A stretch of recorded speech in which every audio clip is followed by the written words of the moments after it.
নমস্কার, আমি প্রবীর। আজ আবারও আমি চলে এসেছি এই ত্রিনেত্র চ্যানেলের ক্লাসে। আজ আমরা শুরু করব ষষ্ঠ শ্রেণীর একদম শেষ মুহূর্তের বার্ষিক পরীক্ষার প্রস্তুতি।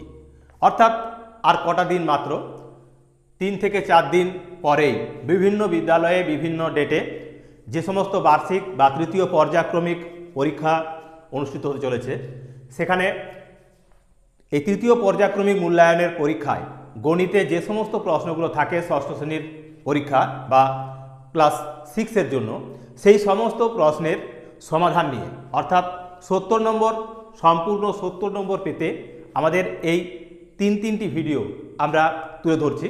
সেই 3টি ভিডিও তোমাদেরকে সম্পূর্ণরূপে দেখতে হবে এবং সেগুলি এই 2 থেকে 3 দিনের ভিতরেই তোমাদের কিন্তু অনুশীলন করে নিতে হবে, যাতে করে তোমরা পরীক্ষার হলে এই সম্পূর্ণ প্রশ্নপত্রটার সমাধান জানা থাকলে তোমাদের প্রশ্নগুলির সমাধান তোমরা অবশ্যই করতে পারবে। তো সেই কারণে আমরা আজ ষষ্ঠ শ্রেণীর প্রশ্নপত্র 2024-এর সাইসেন সহ উত্তর পত্র আমরা আমাদের এই ত্রিনেত্র চ্যানেলের মাধ্যমে আজ একটা পর্ব তুলে ধরছি, যেখানে 70 নম্বর প্রশ্ন থাকবে এবং সেই 70 নম্বর প্রশ্নের সমাধান তোমরা আমাদের এই প্রশ্নপত্রগুলির সমাধানের মধ্য দিয়ে পাবে। তো সেই রকমই আরও 2টি পর্ব আগামী পর্বগুলিতে তুলে ধরা হবে, আর এই পর্বগুলি অবশ্যই তোমাদের সম্পূর্ণরূপে দেখতে হবে। এই পর্বগুলির বিশেষ গুরুত্ব হলো এটাই যে এখানে জ্যামিতির যে অংশগুলো আমরা আগে যে সমস্ত ভিডিওগুলো তোমাদের আপলোড করে দিয়েছিলাম, সেখানে আলাদাভাবে করে দিয়েছিলাম, সংক্ষিপ্ত আলাদা, আর সেই সঙ্গে বড় বা সমস্যামান যে প্রশ্নগুলো ছিল তার সমাধান আমরা আলাদাভাবে করে দিয়েছিলাম। কিন্তু এই পর্বগুলিতে 3টি পর্ব তুলে ধরব, যেখানে হয়তোবা 1 ঘন্টার বেশি সময় তোমাদের লাগবে এক একটা ভিডিওতে। তো সেই ভিডিওগুলো কিন্তু সম্পূর্ণ দেখো। সেই 1 ঘন্টার ভিডিওতে তোমরা কিন্তু একটা প্রশ্নপত্রের সম্পূর্ণ সমাধান কিভাবে আমরা করছি তার সম্পূর্ণ দেখে অবশ্যই লাইক, কমেন্ট, শেয়ার করো ভিডিওগুলি। আর তার সঙ্গে সঙ্গে অবশ্যই চ্যানেলটিকে সকলে সাবস্ক্রাইব করে রাখো, যাতে করে এইরকমই গুরুত্বপূর্ণ ভিডিওগুলো সবার আগে তোমাদের কাছে পৌঁছে যায় আর তোমরা আমাদের এই সমস্ত কিছু আগের থেকে আপডেট থাকতে পারো। তো সেই কারণে বলবো, আমরা আজকের পর্বে তুলে ধরছি যে সমস্ত প্রশ্নের সমাধান তা তোমরা এখানে দেখতে পাবে। যে প্রশ্নগুলো রয়েছে 70 নম্বরের প্রশ্ন, সেই 70 নম্বরের মধ্যে রয়েছে, প্রথমেই আমরা রেখেছি 6 নম্বরের মোট 6টি প্রশ্ন অতি সংক্ষিপ্তধর্মী। তারপরে রয়েছে 12 নম্বর, অর্থাৎ সংক্ষিপ্তধর্মী 2 নম্বর করে মোট 12 নম্বরের 6টি প্রশ্ন। এবার রয়েছে 3-এর দাগে মোট 20 নম্বর, অর্থাৎ প্রশ্নের মান হলো 4 নম্বর করে মোট 5টি প্রশ্নের সমাধান করতে হবে। দেওয়া থাকছে 7টি প্রশ্ন। 4-এর দাগে রয়েছে 3টি প্রশ্ন, 3 × 9 নম্বর, সেখানে 5টি প্রশ্ন দেওয়া আছে বীজগণিত থেকে। আর 5 নম্বরে রয়েছে জ্যামিতির সংক্ষিপ্তধর্মী প্রশ্ন 2 × 2 = 4 নাম্বার। সেই সঙ্গে আছে 6-এর দাগের 2টি প্রশ্নের সমাধান, অর্থাৎ জ্যামিতির অংশ থেকে যে সমস্ত অঙ্কনগুলি রয়েছে সেই অঙ্কনগুলিও আমরা এই পর্বেই তুলে ধরব। সেখানে রয়েছে 3টি দেওয়া আছে, করতে হবে 2টি প্রশ্নের সমাধান, 2 × 3 = 6 নাম্বার। আর রয়েছে যে কোনো 2টি প্রশ্নের উত্তর দাও, এখানেও রয়েছে জ্যামিতির বেশ কিছু চিত্র অঙ্কন, এখানেও আমাদের 3 × 2 = 6 নাম্বার। এরপর রয়েছে 8-এর দাগের প্রশ্ন, যেখানে তোমাদের সমাধান করতে হবে মোট 1টি প্রশ্ন, অর্থাৎ একটি আমরা রেখেছি তথ্যচিত্র যে টেবিল, সেই টেবিল তৈরি করা, এবং 2টি আছে স্তম্ভচিত্র অঙ্কনের অঙ্ক। তো এই অঙ্কগুলি আমরা আমাদের এই পর্বে তুলে ধরব, অর্থাৎ সম্পূর্ণ 70 নম্বর প্রশ্নপত্রের সমাধান আজ আমরা এই ষষ্ঠ শ্রেণীর ক্লাসে ত্রিনেত্র চ্যানেলে আমরা সম্পন্ন করছি। তো সেই কারণে বলবো সম্পূর্ণ ভিডিওটা দেখো, তাহলেই এই যে প্রশ্নপত্র তার সমাধান তোমাদের কাছে একদম জলভাত হয়ে যাবে এবং আগামী দিনে যে পরীক্ষা, সেই পরীক্ষায় তোমরা কিন্তু অবশ্যই 70-এ 70 নম্বর পেতে পারবে। তো চলো আজ আমরা শুরু করছি আমাদের প্রথম প্রশ্ন থেকেই। কি রয়েছে প্রথম প্রশ্নে? দেখো, 1-এর দাগের প্রশ্নে বলা আছে, 1-এর দাগে সঠিক উত্তরটি নির্বাচন করে লেখো। এক্ষেত্রে আছে মোট 6 নম্বর। তো সেই 6 নম্বরের প্রথমেই অর্থাৎ রোমান হরফের 1-এ বলা রয়েছে 2022-এ নেতাজির জন্মদিন ছিল। আমরা জানি নেতাজির জন্মদিন 23শে জানুয়ারি। তো 23/1/2022 সেটা ছিল রবিবার। এখন বলা হচ্ছে যে 2023-এ নেতাজির জন্মদিন হবে, এটা ভুলবশত দেওয়া আছে 2000, এখানে হবে 2022। যেহেতু 2022-এ নেতাজির জন্মদিন ছিল এটা, তাই বন্ধনীর মধ্যে যেটা রয়েছে সেটা হবে 23/1/2022। ঠিকই আছে, আমাদের পড়তে একটু ভুল হচ্ছিল। তো যাই হোক, এবার চাওয়া হচ্ছে কি না 2023-এ নেতাজির জন্মদিন কবে হবে। মনে রাখবে এটা স্বাভাবিক বছর 2022 এবং 2023। 2023টা হলো একটা স্বাভাবিক বছর, তাহলে স্বাভাবিক বছরের ক্ষেত্রে একদিন বাড়বে। সেই কারণে যেহেতু 2022 সালে ছিল রবিবার 23শে জানুয়ারি, তাই 2023 সালে হবে স্বাভাবিক বছর, সেই জন্য একদিন বাড়বে, অর্থাৎ রবিবার নয়, সেটা হবে সোমবার। তাহলে লিখব 23/1/2023 হবে সোমবার। সোমবার, এটা হবে সোমবার, কারণ একদিন বাড়বে, এটা একদিন বাড়বে, অর্থাৎ বিয়ের দাগের অপশানটা হবে এর সঠিক উত্তর, বিয়ের দাগের অপশান। এবার 2-এর দাগের প্রশ্ন, 1-এর 2-এর দাগের প্রশ্ন কি রয়েছে প্রশ্নে? এখানে বলা আছে রোমান সংখ্যায় XVI কে হিন্দু আরবিক সংখ্যায় লেখো। এখানে আছে XVI, একে হিন্দু আরবিক সংখ্যায় যদি আমরা লিখি তাহলে হবে কি x মানে 10, আর এটা হলো কি না 6, তাহলে 16, এটা হবে 16। তার মানে এখানে অপশন দেওয়া আছে দেখো, অর্থাৎ ডি এর দাগের অপশনটা হবে এর সঠিক উত্তর, ডি এর অপশনটা। এবার 1-এর 3-এর দাগের প্রশ্ন, 1-এর 3-এর দাগের প্রশ্নে কি রয়েছে? 1-এর 3-এর দাগের প্রশ্নে বলা আছে 100 মিটার নিচে এর বিপরীত রাশি কি হবে? 100 মিটার নিচে, এটিকে আমরা দুটো ভাবে এর বিপরীত লিখতে পারি। এক হলো মাইনাস দিয়ে আমরা লিখতে পারি -100 মিটার নিচে, অথবা আমরা লিখতে পারি 100 মিটার উপরে, সেখানে কোনো চিহ্নের পরিবর্তন করবার প্রয়োজন হচ্ছে না। তাহলে 1 আমরা অবস্থার পরিবর্তন করে বিপরীত করতে পারি, আর 2 চিহ্নের পরিবর্তন করে। তো এক্ষেত্রে অপশানে কি দেওয়া রয়েছে না, এখানে বি এর দাগে রয়েছে -100 মিটার, এর দাগে রয়েছে 100 মিটার উপরে, এটাই হবে উত্তর। অর্থাৎ এটা হবে 100 মিটার উপর, অর্থাৎ এর অপশানটা হবে এর সঠিক উত্তর, এর অপশানটা হলো এক্ষেত্রে সঠিক উত্তর। এবার দেখো 4-এর দাগের প্রশ্ন বলেছে 25-এর বর্গমূল হবে। 25-এর বর্গমূল কি হবে? 4-এর দাগের প্রশ্নে আছে 25-এর বর্গমূল মানে √25 সমান সমান হয় 5 গুণ 5 সমান 25। এখন বর্গমূল করার জন্য কি করব আমরা, এই দুটোর থেকে একটা বেরিয়ে আসবে রুটের ভিতর থেকে, অর্থাৎ শুধু হবে 5, এটা হবে √25 বা 25-এর বর্গমূল সালে হলো 5। এবার দেখো 5-এর দাগের প্রশ্ন, এখানে রয়েছে আয়তক্ষেত্রের একটি কোণের মান কত? আয়তক্ষেত্রের প্রত্যেকটি কোণ হয় 90 ডিগ্রি করে, তাহলে এই 5-এর দাগের প্রশ্নে লিখব 90 ডিগ্রি। আয়তক্ষেত্রের প্রত্যেকটি কোণ হবে 90 ডিগ্রি। এখন এখানে অপশন দেওয়া আছে, অপশন হবে এ, এর অপশনটা হবে এর সঠিক উত্তর। আর 4-এর দাগের অঙ্কের অপশনটা ছিল কি না বি ছিল অপশনটা ওর সঠিক উত্তর। এবার দেখো 4-এর দাগে হলো, 5-এর দাগের হয়ে গেছে, এবার 6-এর দাগের বলেছে 2:3 এই অনুপাতটি কি ধরনের অনুপাত, মানে কি বা অনুপাতটি হলো কি ধরনের অনুপাত হবে? যেহেতু এখানে পূর্বপদ ছোট আর উত্তরপদ বড়, তাই এটি হবে লঘু অনুপাত।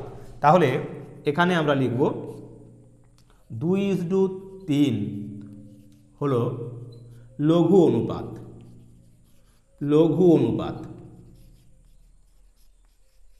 লঘু অনুপাত। অর্থাৎ এক্ষেত্রে অপশনটা হবে এরও, এ হবে এর সঠিক উত্তর। তো এই হলো আমাদের এই পর্বের প্রথম যে 6টি প্রশ্ন, যে 6টি প্রশ্নে রয়েছে মোট 6 নম্বর। এই প্রশ্নগুলোর সমাধান তোমাদের অতি অবশ্যই জেনে রাখা দরকার। এই 6 নম্বর পেতে অবশ্যই এই ভিডিওটা যেমন দেখতে হবে, ঠিক সেরকমই তোমাদের এরকমই গুরুত্বপূর্ণ আরও বেশ কিছু প্রশ্নের সমাধান আমরা কিন্তু এর পূর্বে বেশ কিছু ভিডিওর মাধ্যমে তুলে ধরেছি। অতি সংক্ষিপ্তধর্মী, সমস্যামূলক এবং জ্যামিতির সমস্যার সমাধান তুলে ধরেছি। তো আজ আমরা সম্পূর্ণ 70 নম্বর প্রশ্নের সমাধান করছি। সেই কারণে এই মাত্র আমরা 6 নম্বর প্রশ্নের সমাধান তোমাদের তুলে ধরলাম। বাকি আরও যে 64 নাম্বার রয়েছে তারও সমাধান ঠিক একই রকমভাবে এই ভিডিওর মাধ্যমেই তুলে ধরবো। তো সেই কারণে সম্পূর্ণ ভিডিওটা দেখো, আর তার সাথে সাথে অবশ্যই চ্যানেলটিকে সকলে সাবস্ক্রাইব করে রাখো, কারণ এই ভিডিওর মাধ্যমেই বা এই ত্রিনেত্র চ্যানেলের মাধ্যমেই আগামী দিনে সপ্তম শ্রেণীর এবং অষ্টম শ্রেণীর ক্লাসের ভিডিও কিন্তু আমরা তোমাদের তুলে ধরবো। তো সেই কারণে অবশ্যই এই চ্যানেলটিকে সাবস্ক্রাইব করে রাখো। তো চলো এবার আমরা চলে যাব বাকি প্রশ্নগুলির সমাধানে। দেখো 2-এর দাগে রয়েছে কি? 2-এর দাগের প্রশ্নে বলা আছে নিচের প্রশ্নগুলির উত্তর দাও। এখানে আছে 2, 6, 12, মানে প্রতিটি প্রশ্নের মান 2 নম্বর করে 6টি প্রশ্নের সমাধান করতে হবে। তো প্রথম প্রশ্নে বলা রয়েছে কি 2-এর দাগের 1-এর অঙ্ক। এখানে বলা আছে জয়িতার কাছে 60 টাকা এবং প্রণীতার কাছে 20 টাকা আছে। জয়িতা ও প্রণীতার টাকার অনুপাত কি হবে? তাহলে 60 টাকা আছে আর 20 টাকা আছে, জয়িতা এবং প্রণীতা। তাহলে জয়িতা এবং প্রণীতার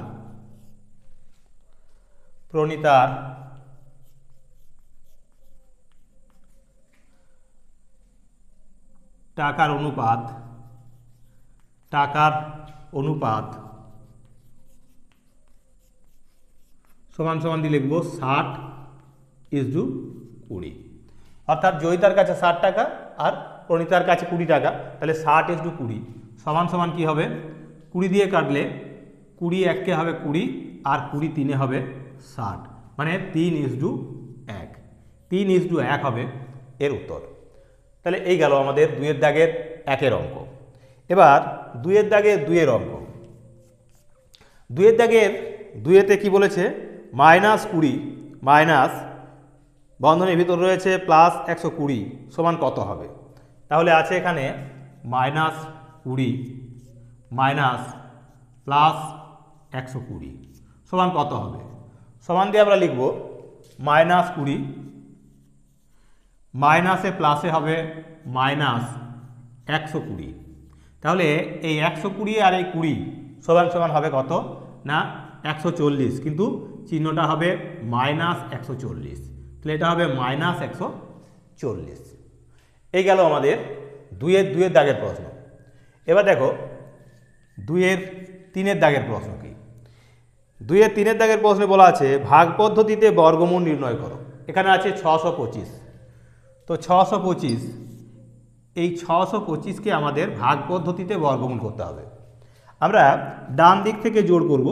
এখন এই একটা জোড় দুটোতে মিলে, আর এই 6 একা, মানে এখানে যে অঙ্কটা বের হবে বা বর্গ সংখ্যাটা বের হবে বা বর্গমূল বের হবে 625-এ, সেটা হবে 2 অঙ্কের। তার মানে এই একটা জোড় আর এখানে 6-এর একটা জোড়, তাহলে দুটো অঙ্কের সংখ্যাটা হবে।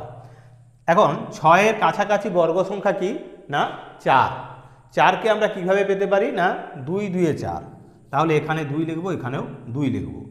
এখন 6 থেকে 4 বিয়োগ, তাহলে হবে 2 আর এই 225 নেমে গেল, তাহলে কত হলো? 225। এবার এই 2-এর ডবল হবে, অর্থাৎ 4। এখন শেষে কত আছে? না 5 আছে। আমরা এই 5কে এখন দেবে রাখলাম, তার মানে 22 আছে। এটা 4 আছে, 4-এর ঘর নামটা ঘষবো যেন আমরা 22-এর কাছাকাছি পৌঁছাতে পারি, ভাগ যেমনভাবে করি। তাহলে 4 5-এ হয় 20 আর 4 6 হবে 24, মানে বেশি হয়ে যাবে। তাহলে 5 দিয়ে, এবার 5 দিয়ে চালাবো, তার মানে 5 এখানেও লিখবো, এখানেও লিখবো। তাহলে 5 5-এ হবে 25-এর 5, আর 5 4-এ 20 আর 2 হবে 22, তার মানে মিলে গেল। অর্থাৎ উত্তর হলো কি? না 25। তাহলে লিখবো 625 এর বর্গমূল করে আমরা পেলাম কি? না এখানে পেলাম 25। তাহলে উত্তর হবে 25। এই গেল আমাদের 3-এর দাগের প্রশ্নের সমাধান। এবার 4-এর দাগের প্রশ্ন। 4-এর দাগের প্রশ্নে কি রয়েছে? 4-এর দাগের প্রশ্নে কি আছে? 4-এর দাগের প্রশ্নে আছে সুহানার একটি বর্গাকার রুমালের এক ধারের দৈর্ঘ্য দেওয়া আছে 25 সেন্টিমিটার। সে 4 ধারে লেস বসাবে। সে কতটা পরিমাণ লেস কিনবে? তাহলে সে 4 ধারে লেস বসাবে বলেছে, সে কতটা পরিমাণ লেস কিনবে এটা চেয়েছে। তাহলে যেহেতু এটা একটা বর্গাকার আর এবং 4 ধারে বসাবে, তাহলে ধারে ধারে বসাবে, তো সেই কারণে আমরা এটার পরিসীমা বার করব। তাহলে পরিসীমা সমান কি? না, বর্গক্ষেত্রে পরিসীমা সমান হলো 4 ইন্টু বাহু। তাহলে পরিসীমা সমান সমান লিখব আমরা 4 ইন্টু বাহু মানে 25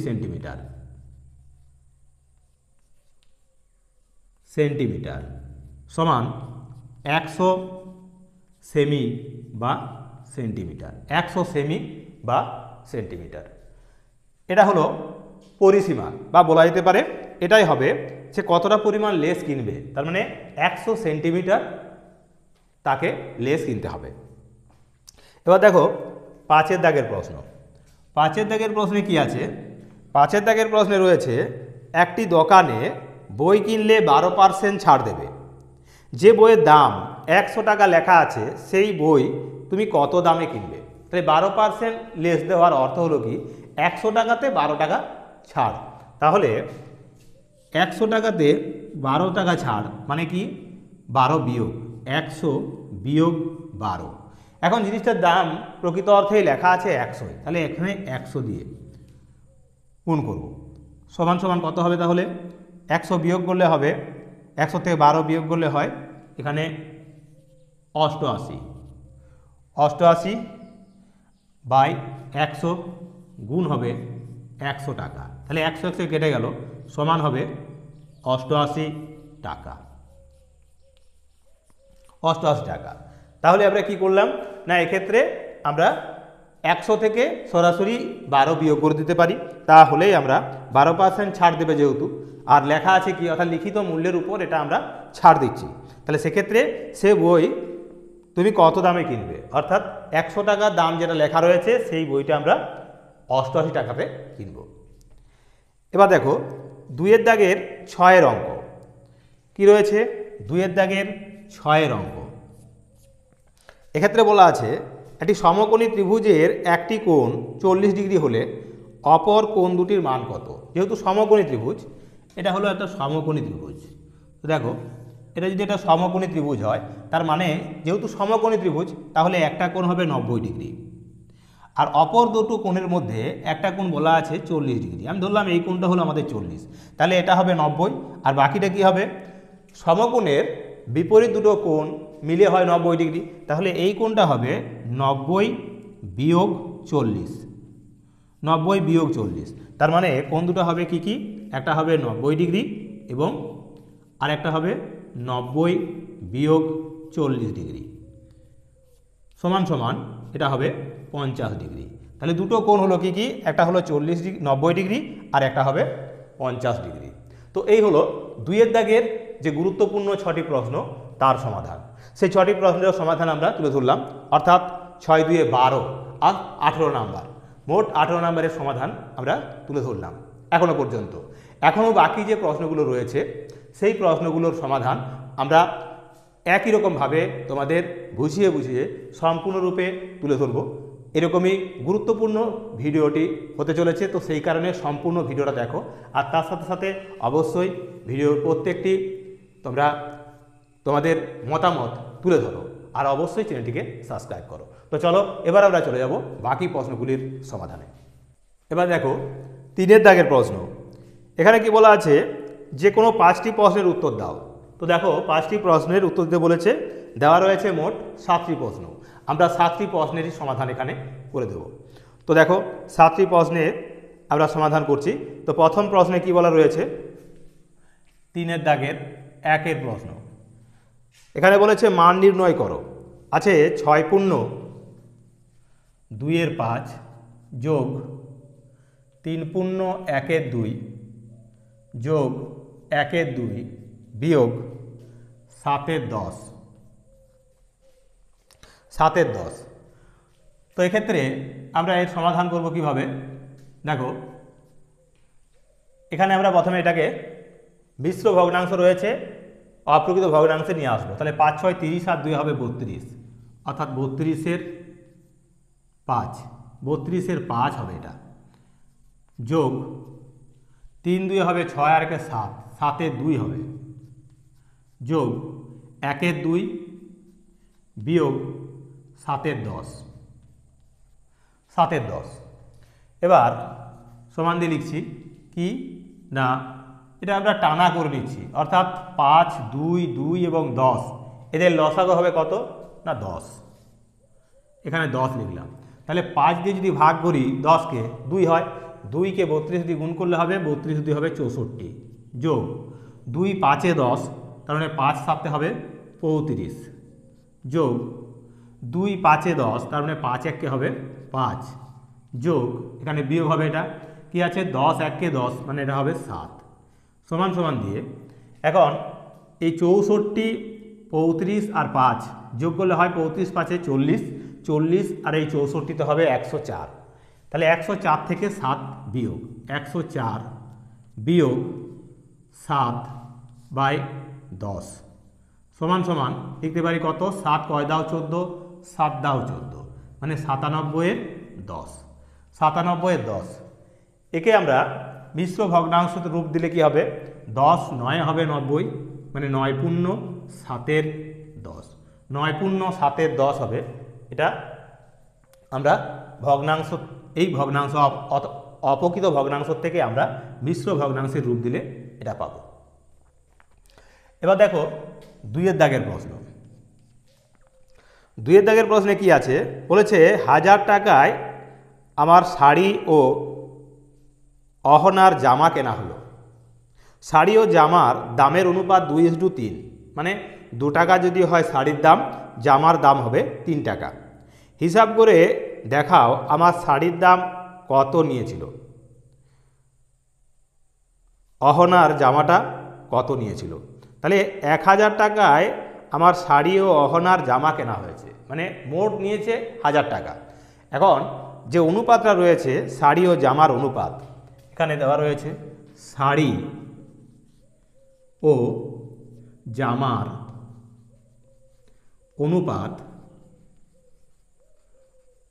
2:3, মানে 2 টাকা যদি হয় শাড়ির দাম, 3 টাকা হবে জামার দাম। তাহলে অনুপাতের যোগফল কি হবে, অনুপাতের যোগফল সমান সমান 2 যোগ 3 সমান লিখব আমরা 5। এখন বলা আছে কি, বলা রয়েছে যে তাহলে শাড়ির দাম কত ছিল আর অহনার জামার দাম কত ছিল। 1000 টাকায় কেনা হয়েছে, তাহলে 1000 টাকার শাড়ি এবং অহনার জামা কিনলে শাড়ির দাম, অতএব শাড়ির দাম সমান সমান কী হবে না, এই 2 টাকা বলেছে, কতর মধ্যে, এই 5 টাকার মধ্যে 2 টাকা হলো, তার মানে শাড়ির দাম, তাহলে 2/5 গুণ 1000 টাকা, 5 দিয়ে কাটলে হবে কত, 5 2 10, 2 0 বসে গেল, 200, 200-কে 2 দিয়ে গুণ করলে 400 টাকা, তার মানে 400 টাকাতে নেওয়া হয়েছে শাড়ি। আর অহনার জামার দাম সমান সমান কত হবে না, 5 টাকার মধ্যে 3 টাকা হলো জামার দাম, তাহলে 3/5 গুণ হবে 1000, কাটাকুটি করলে সে একই রকমভাবে 5 2 10, 200, অর্থাৎ 2 3 হবে 600 টাকা। তাহলে 600 টাকার কেনা হয়েছে কি জামা, এবং 400 টাকার কেনা হয়েছে কি শাড়ি। এই গেল আমাদের 2-এর দাগের প্রশ্নের সমাধান। এবার 3-এর দাগের প্রশ্ন। 3-এর দাগের প্রশ্নে কি রয়েছে, এখানে বলা আছে 3-এর দাগের প্রশ্নে যে সোমবার মেঘনা স্কুলে আসার জন্য 10টা 15 মিনিটে বাড়ি থেকে বেরিয়েছিল, 10টা 15 মিনিটে। ছুটির পর বাড়ি ফিরল 4:10 মেঘনা কত সময় বাড়ির বাইরে ছিল? তাহলে এখানে আছে কত না 4:10। সকাল 10:15 সে বাড়ি থেকে বেরিয়েছিল, আর 4:15 এটা হচ্ছে এই বিকেল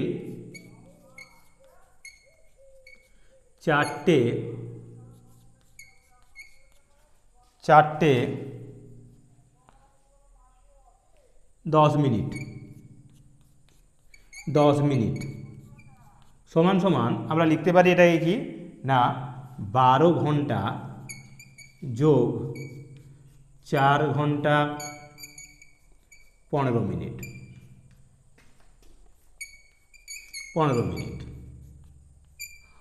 সমান সমান 12 আর 4 হবে 16, তাহলে 16 ঘন্টা আর 15 মিনিট, 16 ঘন্টা 15 মিনিট, অর্থাৎ 16 ঘন্টা 15 মিনিটে সে ফিরছে। কিন্তু কটার সময় সে বেরিয়েছিল না বেরিয়েছিল সে 10:15। এবার আমরা বিয়োগ দেব, তাহলে লিখব কি অতএব মেঘনা বাড়ির বাইরে ছিল। এই মেঘনা বাড়ির বাইরে ছিল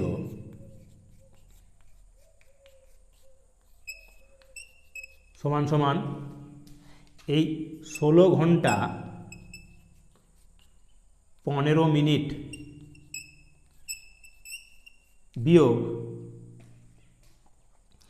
এটা থেকে বিয়োগ করব কি না 10 ঘন্টা করে নেব, 10টা থেকে 10 ঘন্টা 15 মিনিট। বিয়োগ করলে কি পাবো না বিয়োগ করলে পাচ্ছি আমরা 6 ঘন্টা, তাহলে 6 ঘন্টা, উত্তর হবে 6 ঘন্টা। 6 ঘন্টা 6 ঘন্টা মেঘনা বাড়ির বাইরে ছিল, এটা হবে 6 ঘন্টা। 6 ঘন্টা 6 ঘন্টা মেঘনা বাড়ির বাইরে ছিল। নিচে কুলোচ্ছে না, সেই কারণে পাশে লিখে দিলাম। বুঝতে পারছি না যে ভিডিওতে সম্পূর্ণ অংশটা আসছে কি আসছে না, তো যাই হোক আমি এখানে লিখে দিয়েছি। উত্তরটা হবে 6 ঘন্টা। 6 ঘন্টা মেঘনা বাড়ির বাইরে ছিল। তো না এটা ছিল 10 মিনিট, এটা ছিল 10 মিনিট, তাহলে এখানেও লিখব আমরা 10।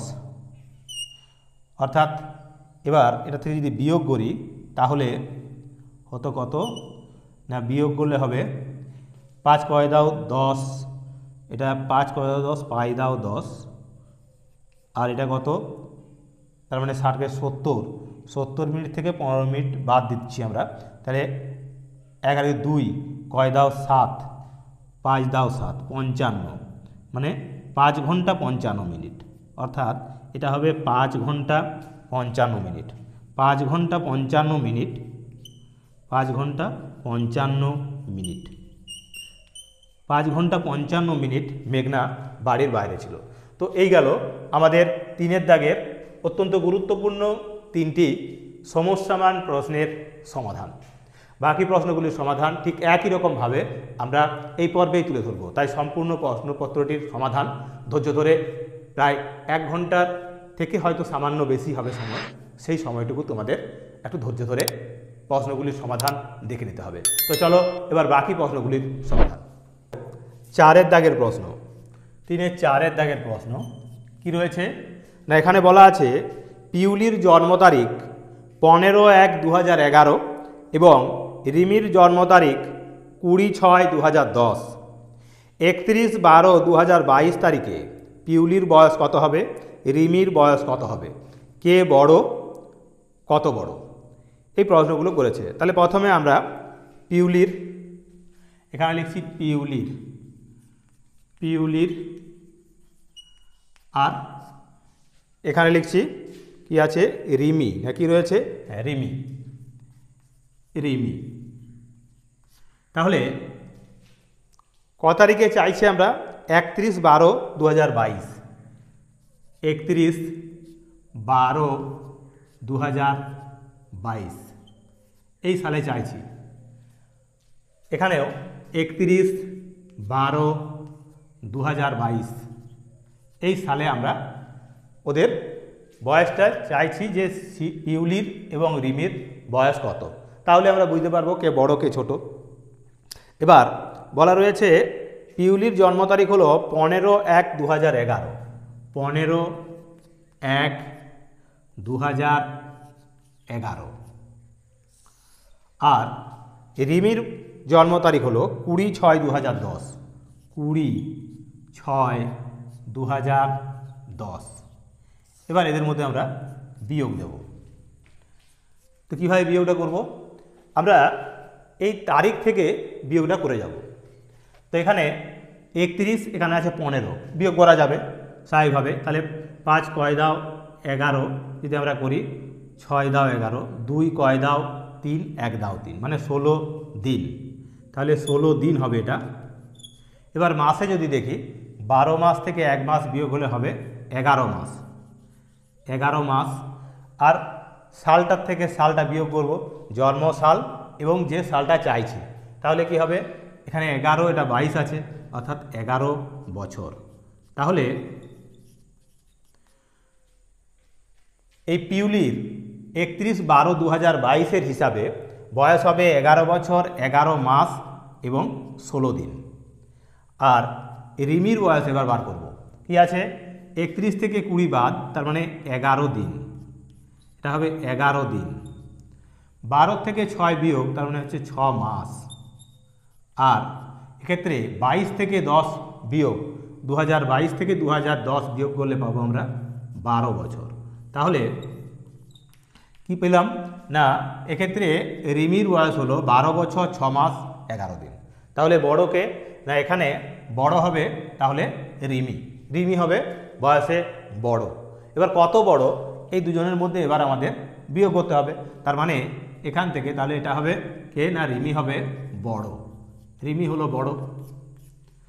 এবার এখান থেকে আমরা বিয়োগ করছি এই ছোটটাকে, অর্থাৎ এখানে লিখবো আমরা 16 দিন, এখানে আছে 11 মাস, আর এখানে আছে 11 বছর, 11 বছর। এবার বিয়োগ করছি, বিয়োগ করলে কি হবে? এবার সেই একই রকম আমরা দিন থেকে দিন বিয়োগ করছি, তাহলে 11 দিন থেকে 16 দিন বিয়োগ করতে হবে। তার মানে উপরে ছোট আছে, এটাকে বড় করতে হবে কি করে না, এখান থেকে আমরা 1 ধার করে নেব, অর্থাৎ 6 মাস হয়ে যাবে 5 মাস। আর এখানে কি হবে? 30 যোগ হয়ে যাবে, প্লাস 30 হয়ে যাবে। তাহলে 30 আর 11 তো হলো 41। তাহলে 41 থেকে আমরা এখন 16 বিয়োগ করব। 6 কয় দাও 11, 5 দাও 11, 11কে 2 কয় দাও 4, 2 দাও 4, মানে 25 দিন। এবার নিচে আছে 11 মাস, উপরে আছে 5 মাস, তাহলে বিয়োগ করা যাবে না। তো সেক্ষেত্রে আমাদের এখান থেকে ধার করতে হবে। কত ধার করব? এখান থেকে আমরা ধার করছি 1 বছর, মানে এটা হয়ে গেল 11 বছর। এখানে চলে আসবে আরও 12 মাস যোগ হয়ে যাবে, তাহলে 12 আর 5 হবে 17 মাস। 17 মাস থেকে যদি আমরা 11 মাস বিয়োগ করি, তাহলে কত হবে? 6 মাস, 6 মাস। আর এখানে বছরের ঘর হবে ফাঁকা, মানে শূন্য। তাহলে কত হবে? তাহলে রিমি এই পিউলির চেয়ে 6 মাস আর 25 দিনের বড়, 6 মাস 25 দিনের বড়। তো এই গেল আমাদের এই 4 দাগের অঙ্কের সমাধান। এবার দেখো 5 দাগের প্রশ্ন। 5 দাগের প্রশ্নে কি রয়েছে দেখো। 5 দাগের প্রশ্নে বলা আছে, দিশা দ্বিতীয় পর্বে গণিতে 25-এর মধ্যে 21 পেয়েছে। জয়িতা বাৎসরিক পরীক্ষায়, মানে বার্ষিক পরীক্ষায় 70-এর মধ্যে 56 পেয়েছে। শতকরা হিসাবে কে কত বেশি পেয়েছে? তাহলে দিশা, এখানে লিখছি আমরা দিশা, দিশা পেয়েছে কত পেয়েছে? দিশা পেয়েছে 25-এর মধ্যে 21, 25-এর মধ্যে 21। তাহলে শতকরা সে কত পেয়েছে? তাহলে 100%। 25 4-এ হবে 100, সমান সমান 4 কে 4, তাহলে 84%। অর্থাৎ দিশা পেয়েছে 84%। এটা হলো দিশা, দিশা পেয়েছে 84%। এবার আমরা জয়িতার সে বার্ষিক পরীক্ষা দিয়েছিল, বার্ষিক পরীক্ষায় 70 নম্বরের পরীক্ষা, তোমরা যেমন 70 নম্বরের পরীক্ষা দেবে ঠিক সেরকমই 70 নম্বরের পরীক্ষা দিয়েছে জয়িতা, সেখানে সে পেয়েছে 56। তাহলে জয়িতা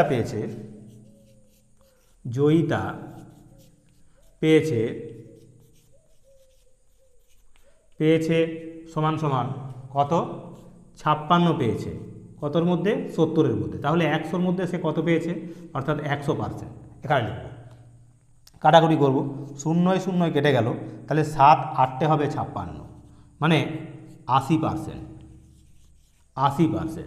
তাহলে জয়িতা পেয়েছে বার্ষিক পরীক্ষায় 80% আর দিশা পেয়েছে 84% তার দ্বিতীয় পর্বের পরীক্ষায়। তাহলে এখানে বলা আছে কি, প্রশ্নে বলেছে শতকরা হিসাবে কে কত বেশি পেয়েছে। তাহলে শতকরা হিসাবে লিখব, শতকরা হিসাবে দিশা বেশি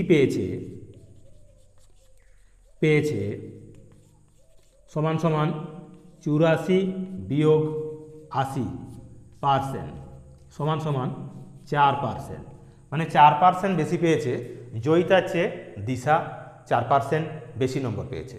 তো এই হলো আমাদের আরও দুটি গুরুত্বপূর্ণ 3-এর দাগের প্রশ্নের সমাধান, অর্থাৎ 4 এবং 5-এর অঙ্কের সমাধান। তো চলো এবার আমরা চলে যাব বাকি যে প্রশ্নগুলো রয়েছে তার সমাধানে।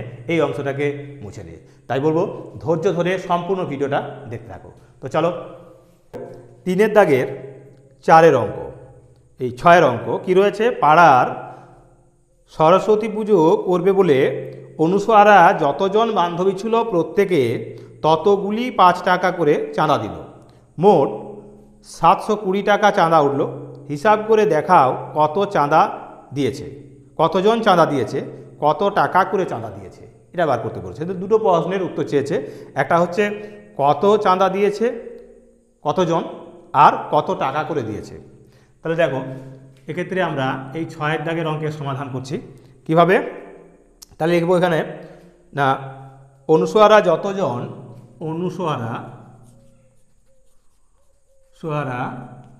যতজন প্রত্যেকে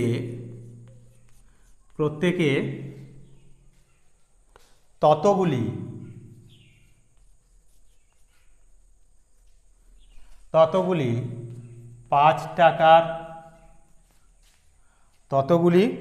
5 টাকা করে চাঁদা দেওয়াতে মোট চাঁদা সমান সমান কত, মোট চাঁদা হলো 720 টাকা, 720 টাকা, মোট চাঁদা হলো 720 টাকা। অতএব এবারে কি না, কতজন, তাহলে অনুসরা কতজন ছিল, তাহলে চাঁদা দিয়েছে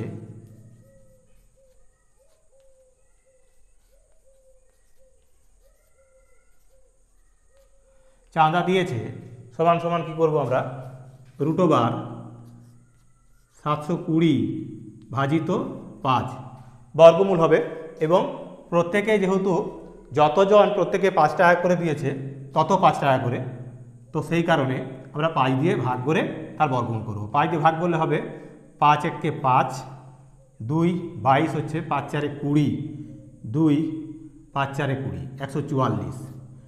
144-এর বর্গমূল করলে হয় কত না 12, তার মানে 12 জন, এটা হবে 12 জন।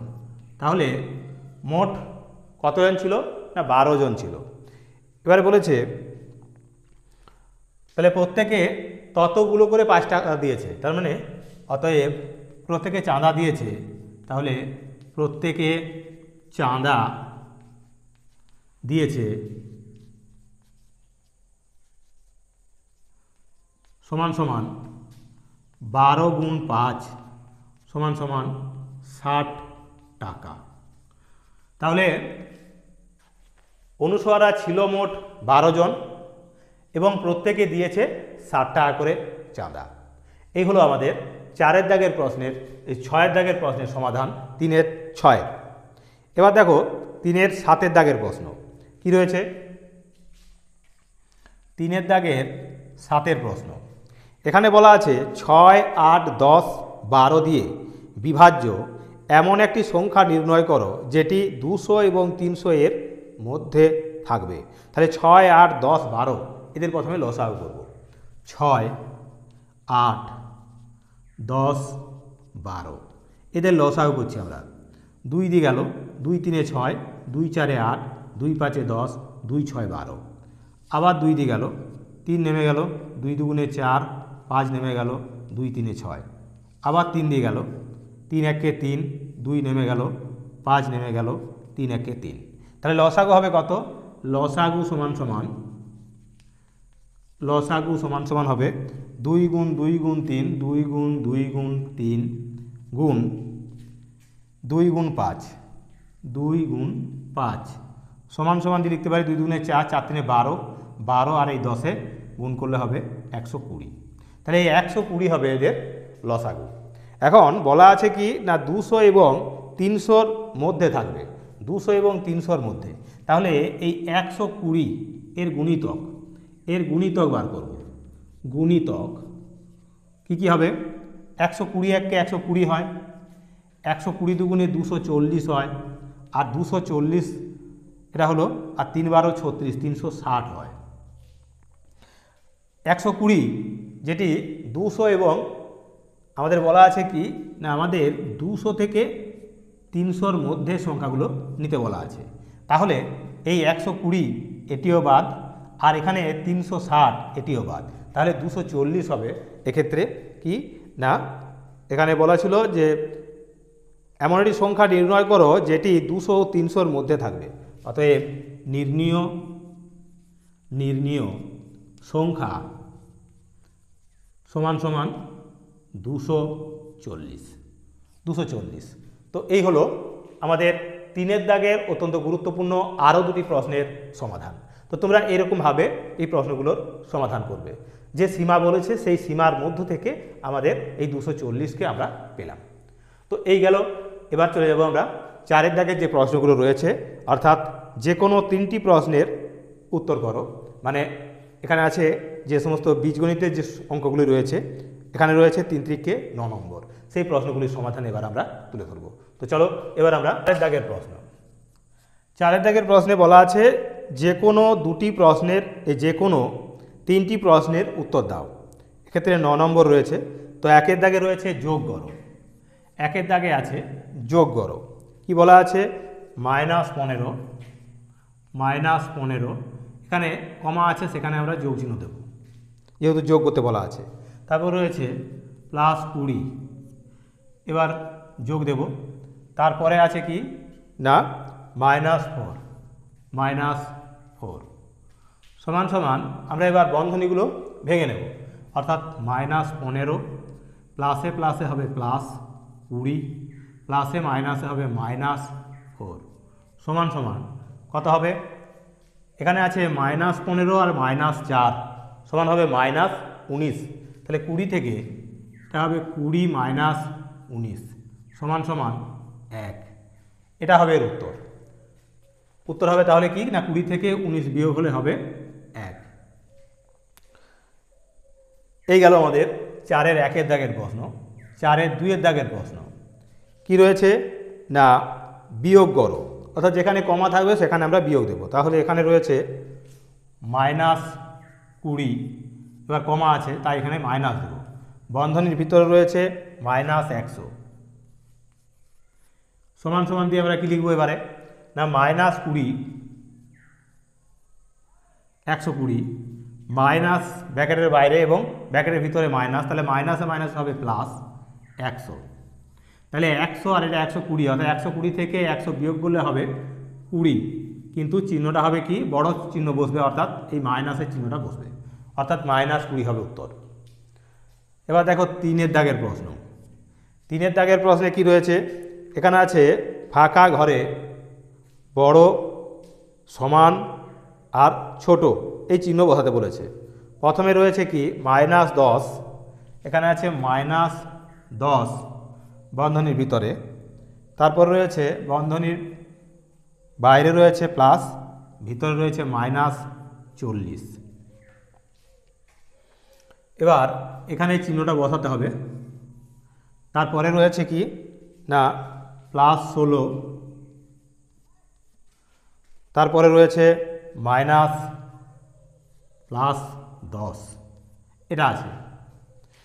তো এখানে যদি দেখি -10 আর -40, তার মানে হলো এটা কি, এটা হবে -50। আর এখানে আছে কি +16, তার থেকে -+10, তার মানে হবে এটা হবে 6। তার মানে এটা 6 হলো বড় ধনাত্মক সংখ্যা আর এটা হলো ঋণাত্মক সংখ্যা, এটা হলো মাইনাসে, অর্থাৎ এটা হলো ছোট। তাহলে এরা কি করবে, এ তীর খাবে, অর্থাৎ এই -50 6-এর কাছে তীর খাবে। তাহলে এখানে বসবে কি না, আমরা এই চিহ্নটা এখানে বসাবো, অর্থাৎ লেস দেন চিহ্ন এখানে বসাবো। এবার দেখো পরের প্রশ্ন। পরের প্রশ্নে কি রয়েছে, বলেছে সংখ্যা রেখার সাহায্যে যোগফল নির্ণয় করো। +8, আছে -6, যোগ করতে বলেছে সংখ্যা রেখার সাহায্যে। তাহলে আমরা সংখ্যা রেখার সাহায্যে যোগফল নির্ণয় করব। এক্ষেত্রে একটা সংখ্যা রেখা টেনে নেব এভাবে। এবার এখানে 0, 1, 2, 3, 4, 5, 6, 7, 8, 9, 10, 11, 12, 13, 14, 15, 16 এভাবে লিখব।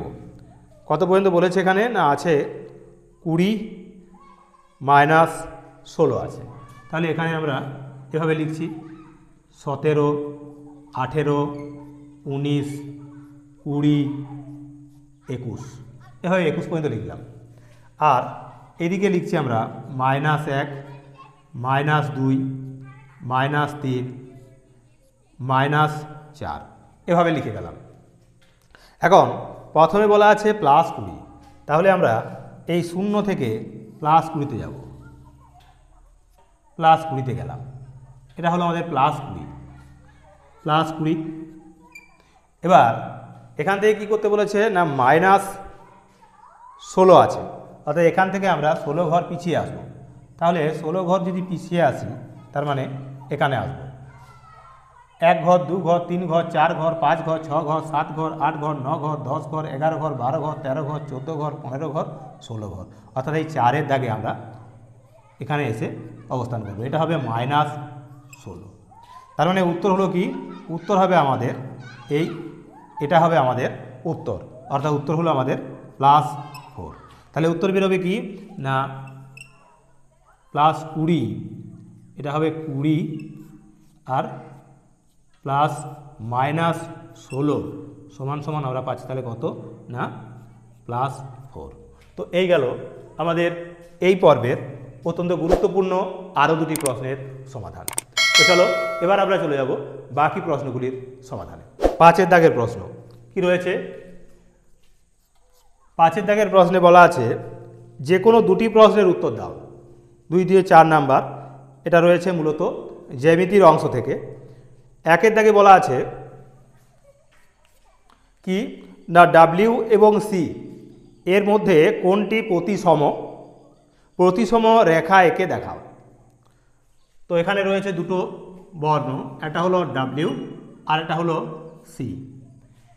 এটা প্রতিসম, এটা প্রতিসম নয়, তাহলে এখানে লিখবো এটা হবে প্রতিসম, এটা হবে প্রতিসম, আর এটা প্রতিসম নয়, প্রতিসম নয়, প্রতিসম, এটা প্রতিসম আর এটা প্রতিসম নয়। প্রতিসম কেন, কারণ এটাকে আমরা যদি এভাবে ভাগ করি তাহলে এটাকে আমরা সমানভাবে ভাগ করতে পারি, দুটো অংশে সমান অংশে ভাগ করতে পারবো, কিন্তু এটাকে দুটো সমান অংশে ভাগ করা যাবে না। তাই ডাব্লিউ সংখ্যাটি হবে প্রতিসম আর সি সংখ্যাটা প্রতিসম হবে না।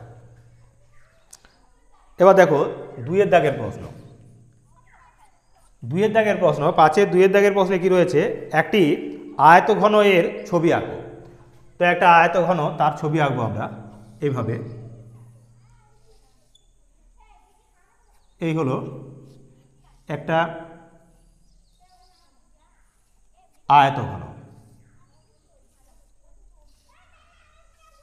এটা হলো একটা আয়তঘন ছবি। এই আয়তঘন ছবি এঁকে কি বলেছে না ছবি আঁকো। মনে রাখবে এগুলো হলো তার প্রান্ত রেখা, এগুলো হলো প্রান্ত রেখা, এগুলো প্রান্ত রেখা, এগুলো প্রত্যেকে হলো প্রান্ত রেখা। মোট প্রান্ত রেখা সংখ্যা হবে এর 12টি। আর কৌণিক বিন্দু হবে এরা, এরা হবে কৌণিক বিন্দু, এগুলো হবে কৌণিক বিন্দু, কৌণিক বিন্দু, কৌণিক বিন্দু। কৌণিক বিন্দু আছে মোট 8টি, 8টি হবে কৌণিক বিন্দু। আর এরও তল সংখ্যা হবে 6টি। তাহলে 6টি তল আছে, কৌণিক বিন্দু আছে 8টি, আর প্রান্ত রেখা বা প্রান্তিকী আছে মোট 12টি। এবার দেখো রয়েছে 3-এর দাগের প্রশ্ন। কোন ত্রিভুজের দুটি কোণ সমান এবং কেন? তো দেখো এটা হলো 3-এর দাগের প্রশ্ন। একটা এইরূপ সমদ্বিবাহু ত্রিভুজ, একটা সমদ্বিবাহু ত্রিভুজ, এখানে এই পি কিউ আর এটা সমদ্বিবাহু ত্রিভুজ, যার পি কিউ সমান সমান পি আর, এই দুটো বাহু সমান, পি কিউ সমান পি আর, সেই কারণে এর দুটো কোণও সমান হবে, এই দুটো কোণ সমান। তাহলে কি বললাম না সমদ্বিবাহু ত্রিভুজের দুটো বাহু যেমন সমান, ঠিক একই রকমভাবে তাদের বিপরীত কোণগুলিও সমান হবে। কারণ কি না সমান সমান বাহুর বিপরীত কোণ সমান হয়। তো সেই কারণে সেই সমান সমান বাহুর বিপরীত কোণ, অর্থাৎ এই বাহুর বিপরীত কোণ এটা, অর্থাৎ পি কিউ এর বিপরীত বাহু কোণ হলো কোণ আর, আর এই পি আর এর বিপরীত কোণ হলো এই কিউ কোণ, অর্থাৎ পি কিউ আর। তার মানে এই কিউ কোণ এবং আর কোণ সমান হবে। তাহলে কোণ কিউ সমান সমান কোণ আর। তো এই হলো আমাদের 5-এর দাগের আরও গুরুত্বপূর্ণ 3টি জ্যামিতিক প্রশ্নের সমাধান। তো চলো এবার আমরা চলে যাব যে সমস্ত প্রশ্নগুলো রয়েছে, অর্থাৎ এই জ্যামিতির অংশের 6-এর দাগের এবং 7-এর দাগের যে প্রশ্নগুলো রয়েছে। 6-এর দাগে রয়েছে যে কোনো দুটি প্রশ্নের উত্তর দাও, 6×2=12 নম্বর, এবং 7-এর দাগে রয়েছে যে কোনো দুটি প্রশ্নের উত্তর দাও। আমরা মূলত এই 6 এবং 7-এর দাগে তোমাদের খাতার মধ্যে আমরা তুলে দিচ্ছি, সেটাই তোমরা দেখতে পাবে, এবং পাশাপাশি আমরা এই প্রশ্নগুলোর উত্তরও তোমাদের তুলে ধরবো। অর্থাৎ এবার বাকি যে প্রশ্নগুলো রয়েছে তার সমাধান আমরা একই সঙ্গে তুলে দেব, অর্থাৎ 70 নম্বর সম্পূর্ণরূপে তোমরা একটি পর্বের মাধ্যমে পেয়ে যাচ্ছ। তো চলো বাকি প্রশ্নগুলির সমাধান। তো এবার দেখো 6-এর দাগে বলেছে কি না যে কোনো দুটি প্রশ্নের উত্তর দাও। এই জ্যামিতিক প্রশ্নগুলোর সমাধান আমরা একদম খাতা কলমে তোমাদের করে দেখিয়ে দিচ্ছি কিভাবে আমাদের এই প্রশ্নগুলোর সমাধান তোমাদের করতে হবে। তো বলা আছে স্কেল, পেন্সিল ও কম্পাসের সাহায্যে এবি রেখাংশের উপর ও বিন্দুতে একটি লম্ব আঁকো। এবি রেখাংশের উপর একটা বিন্দু ও বিন্দুতে, তাতে আমাদের লম্ব অঙ্কন করতে হবে। তো দেখো কিভাবে আমরা এই লম্ব অঙ্কন করি।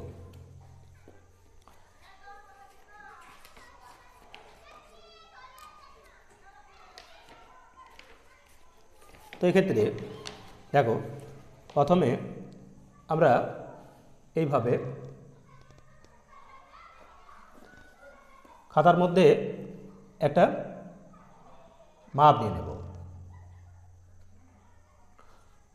যে কোনো মাপের। এক্ষেত্রে আমরা এটা কলম দিয়ে করছি যাতে করে তোমাদের বুঝতে সুবিধা হয়, সেই কারণে আমরা একটা দাগ নিলাম বা একটা রেখাংশ অঙ্কন করলাম। এই রেখাংশটার নাম দিলাম আমরা কি না, যেহেতু রেখাংশটার নাম বলেছে এবি, তাই এবি রেখাংশর নাম দিলাম। এবার এই রেখাংশের যে কোনো একটা বিন্দুতে নাম দিলাম, এই রেখাংশের উপর নাম দিলাম ও, এটা হলো আমাদের ও বিন্দু। এবার এই ও বিন্দুতে আমাদের কি করতে হবে না, একটা লম্ব অঙ্কন করতে বলা আছে। তাহলে আমরা এখানে একটা কি করব না, লম্ব অঙ্কন করব। তো কিভাবে লম্বটা অঙ্কন করছি দেখো, এক্ষেত্রে আমরা ও বিন্দুতে আমরা আমাদের এই পেন্সিল কম্পাস সে পেন দিয়ে আমরা এটাকে কাটব। এবার কাটার পর এখান থেকে আমরা এখানে কাটব, আবার এখান থেকে এখানে কাটব।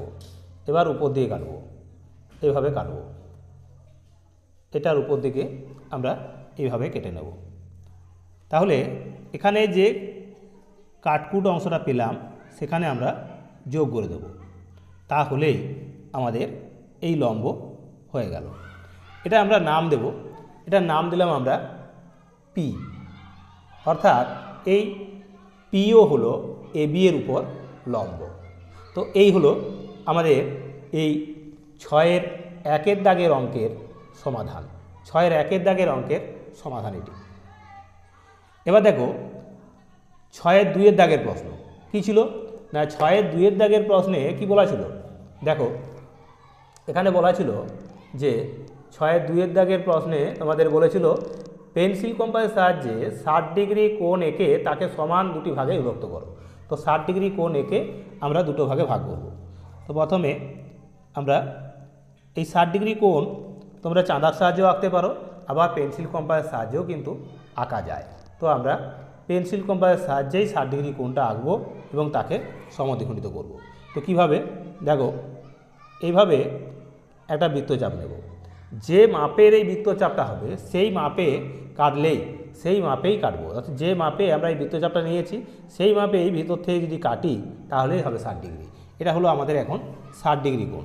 এটা তোমরা চাঁদার সাহায্যেও নিয়েও করতে পারো এই 60 ডিগ্রি কোণ। এবার তাকে আমাদের সমদ্বিখণ্ডিত করতে হবে। তো এটা আমরা এঁকে নিলাম। এবার এর একটা নামকরণ করে দেবো। আমরা নামকরণ করছি পি, কিউ এবং আর। এবার একে সমদ্বিখণ্ডিত করার জন্য আমাদের এই অংশটার থেকে আমরা এখানে কাটব, আবার এই 60 ডিগ্রির যে সীমানা সেই সীমানাতে আমরা কাট করে দেব, তাহলেই হয়ে যাবে এই 60 ডিগ্রিকে সমদ্বিখণ্ডিত করা।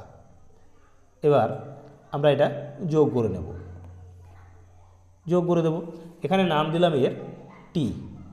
তাহলে কি হলো না, এখানে আমরা লিখতে পারি এভাবে, এই কোণ পি কিউ টি সমান সমান কোণ টি কিউ আর, এরা সমান হবে, অর্থাৎ 30 ডিগ্রি করে হবে। মানে এই সম্পূর্ণ কোণটা হলো 60 ডিগ্রি, তাহলে এটা হবে 30 ডিগ্রি, এটা হবে 30 ডিগ্রি, মানে 30 30 60।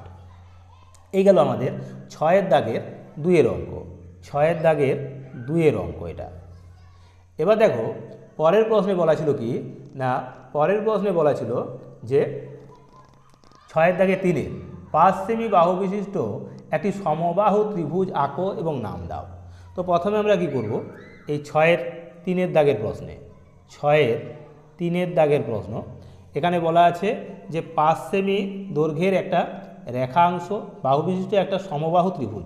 তাহলে প্রথমে আমরা 5 সেমি এঁকে নেব, এখানে 5 সেমি মাপ দিয়ে আমরা এঁকে নিলাম, এই 5 সেমি এঁকে নিলাম। এবার কি করব না, এখানে একটা যে কোনো দাগ আমরা টেনে নেব, এভাবে একটা যে কোনো সরল রেখা টেনে নিলাম। এবার এই সরলরেখাটার নাম দিলাম আমরা কি না এ এক্স। এই এ এক্স থেকে এই 5 সেমি অংশটি রেখাংশটি কেটে নেব, 5 সেমি মাপের রেখাংশ কেটে নেব।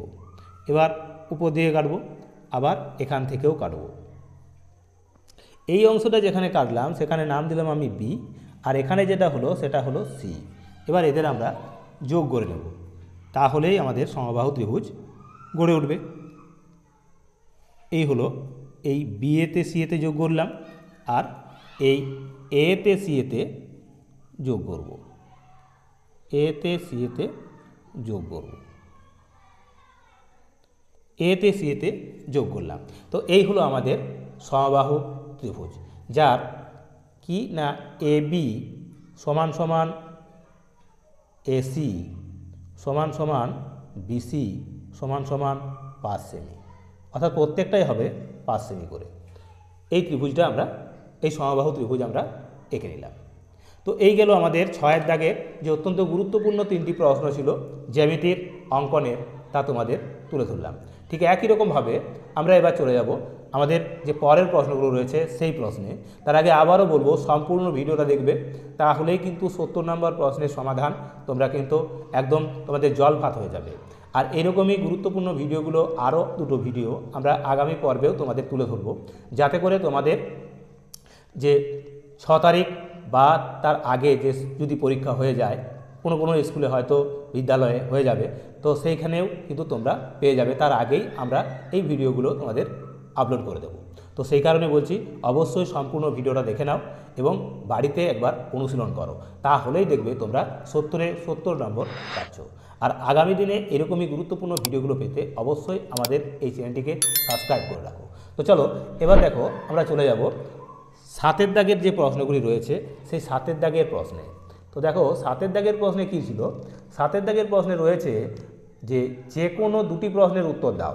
এখানে তোমাদের রয়েছে মোট 6 নম্বরের প্রশ্ন। এটি যে কোনো দুটি প্রশ্ন করতে বলেছে। বিষমবাহু ত্রিভুজ কাকে বলে, একে দেখাও, নাম দাও। আর বলেছে একটি বৃত্ত একে কেন্দ্র ও সবচেয়ে বড় জ্যাটির নাম দাও। আর 3-এর দাগে বলেছে 6 সেমি দৈর্ঘ্য ও 4 সেমি প্রস্থ বিশিষ্ট একটি আয়তক্ষেত্র আঁকো, পরিসীমা নির্ণয় করো। তো দেখো আমরা 7-এর দাগের এই 3টি প্রশ্নের সমাধান কিভাবে করি।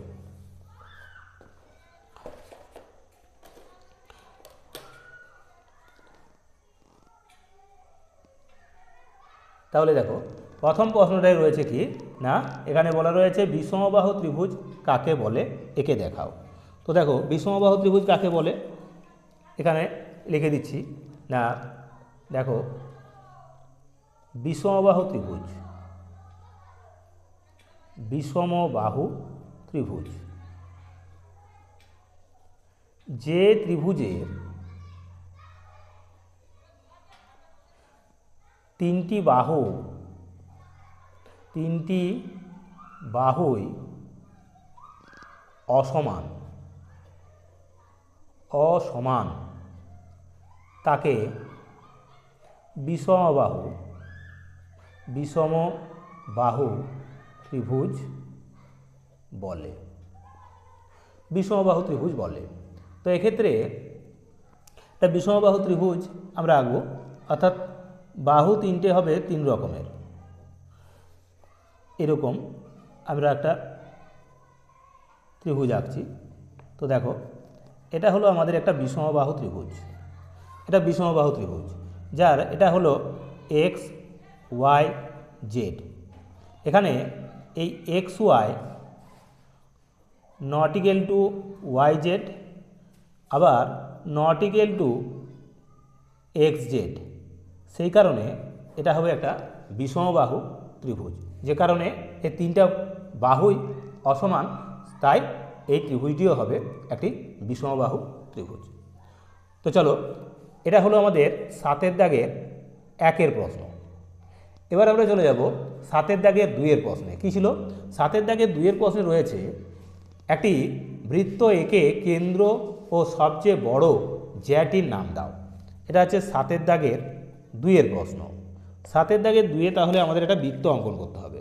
তো দেখো এখানে আমরা এই মাপে একটা বৃত্ত অঙ্কন করছি। এইভাবে একটা বৃত্ত এঁকে নিলাম, একটা বড় বৃত্ত এঁকে নিয়েছি। এই হলো আমাদের বৃত্তটি। এটি হলো আমাদের একটি বৃত্ত। এই বৃত্তে যদি দেখি তাহলে কি বলেছে না, এটা হলো আমাদের কেন্দ্র। এটি হলো এটি কেন্দ্র, নাম দিলাম ও। চেয়েছে কি বলেছে, একটি বৃত্ত এঁকে কেন্দ্র ও সবচেয়ে বড় জ্যাটির নাম দাও। সবচেয়ে বড় জ্যা কি কাকে বলে না, জ্যা হলো পরিধির যে কোনো দুটি বিন্দুর যোগফল। পরিধির যে কোনো দুটি বিন্দুর যোগফল, কিন্তু এখানে যেহেতু বৃহত্তম জ্যা, তার মানে হলো সেটা ব্যাস, অর্থাৎ সেটা কেন্দ্র দিয়ে যাবে। তো এই হলো বৃহত্তম জ্যা, যেটি কেন্দ্র দিয়ে গেছে, তার জন্য এটা হলো ব্যাস। এর নাম দিলাম আমরা এবি। তাহলে এখানে কেন্দ্র হলো কে? কেন্দ্র হলো ও। কেন্দ্র সমান সমান ও, আর এখানে বৃহত্তম জ্যা সমান ব্যাস সমান কি না এবি। এবি হলো এখানে বৃহত্তম জ্যা বা ব্যাস। তো এই গেল 7-এর দাগের 2-এর প্রশ্নের সমাধান। এবার দেখো 7-এর দাগের পরবর্তী বা শেষ প্রশ্ন, সেটি কি রয়েছে এখানে না, সেখানে বলা রয়েছে 6 সেমি দৈর্ঘ্য ও 4 সেমি ব্যাস বিশিষ্ট একটি আয়তক্ষেত্র অঙ্কন করো, এবং পরিসীমা নির্ণয় করো। তো এটা কীভাবে করব? এক্ষেত্রে প্রথমে আমরা এই মাপগুলো নিয়ে নেব। কি কি? একটা 6 সেমি আর একটা 4 সেমি। এই হলো আমাদের 6 সেমি মাপ, আর এই হলো 4 সেমি মাপ। এটা হলো 4 সেমি মাপ। তাহলে 6 সেমি আর 4 সেমি, এখানে লিখব 6 সেমি আর এটা হলো 4 সেমি। এবার আমাদের কাজ হবে কি না, এখানে একটা আমরা দাগ টেনে নেব। এখানে একটা আমরা দাগ টানব, যে কোনো একটা রেখাংশ কেটে নিচ্ছি। এভাবে আমরা একটা দাগ টেনে নিলাম। এবার এই রেখাংশ থেকে আমরা কি করব না, এই রেখাংশ থেকে তোমাদের প্রথমে আমরা এই 6 সেমি দৈর্ঘ্যের রেখাংশটা কেটে নিচ্ছি। এই রেখাংশটা থেকে এখানে এর নাম দিলাম আমরা পি এবং এক্স। তাহলে পি এক্স থেকে এই 6 সেমি মাপের অংশটা কেটে নিলাম। এর নাম দিলাম আমরা কিউ। এবার যেহেতু এটা একটা আয়তক্ষেত্র হবে, তাই এর প্রত্যেকটি কোণ হবে কি সমকোণ, অর্থাৎ এখানে আমরা একটা 90 ডিগ্রি কোণ আঁকছি। 90 ডিগ্রি কোণ এই ভিতর থেকে আমরা কাটব। যদিও 90 ডিগ্রি কোণ বাইরে থেকে কাটলেও এটা কোনো সমস্যা নেই, 90ই আসবে। তবু আমরা ভিতর থেকে সবসময় কোণগুলো কাটব। এভাবে এই হলো আমাদের 90 ডিগ্রি কোণ। এবার এটা আমরা যোগ করে নেব। যোগ করলে কি পাচ্ছি না, এটা পাবো। এভাবে যোগ করে নেব।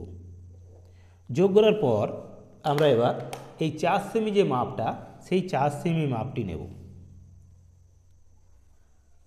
মাপটা করে নিলাম পেন্সিল কম্পাসের সাহায্যে। এবার এই পেন্সিল কম্পাসের সাহায্যে আমরা এই 4 সেমিটা কাটবো এখানে, আবার এখানে কাটবো আমরা 4 সেমি। এভাবে করে নিলাম।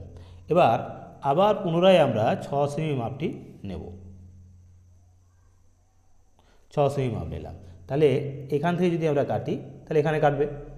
এবার এইভাবে আমরা যোগ করে নেব, এদের যোগ করব। এভাবে আমরা যোগ করে নিলাম।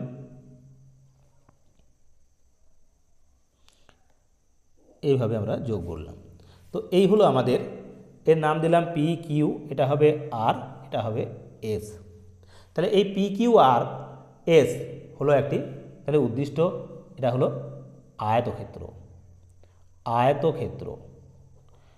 এই আয়তক্ষেত্র অঙ্কন করার ক্ষেত্রে আমাদের মনে রাখতে হবে যে একটা 90 ডিগ্রি কোণ, কারণ হচ্ছে কি আয়তক্ষেত্রের প্রত্যেকটি কোণ হয় 90 ডিগ্রি করে।